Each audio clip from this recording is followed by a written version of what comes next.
Amina se tient devant une salle comble, les yeux brillants d'émotion. Elle est sur le point de recevoir un prix humanitaire pour son travail dans le domaine de l'éducation. Mais peu de gens dans l'assistance connaissent vraiment son parcours. Née dans une petite ville du Sénégal, Amina grandit dans une pauvreté extrême. Ses parents travaillaient dur pour subvenir aux besoins de leur famille. Mais l'accès à l'éducation était un luxe qu'ils ne pouvaient pas se permettre. À 12 ans, elle était censée quitter l'école pour aider sa famille, mais elle rêvait d'un avenir différent. Un jour, un visiteur inattendu changea sa vie. Une enseignante bénévole qui ouvrait une petite école dans leur village. Amina saisit cette opportunité avec toute la détermination d'une enfant affamée de savoir. Elle étudiait avec acharnement, souvent à la lumière d'une bougie, et finit par obtenir une bourse pour aller étudier à l'étranger.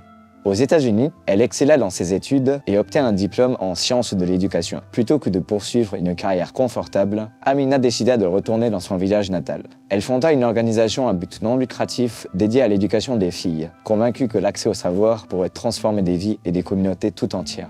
Au fil des années, son initiative grandit, atteignant des milliers d'enfants à travers le Sénégal et même au-delà. Amina devient une voix puissante pour l'éducation des filles, attirant l'attention des médias internationaux et des gouvernements. Son travail incita des réformes éducatives et inspira de nombreuses autres initiatives similaires. Aujourd'hui, alors qu'elle accepte ce prix humanitaire, Amina que ce n'est pas la fin de son voyage, mais plutôt un nouveau départ. Son histoire est une preuve vivante que même les circonstances les plus difficiles peuvent être surmontées avec détermination et foi en l'avenir.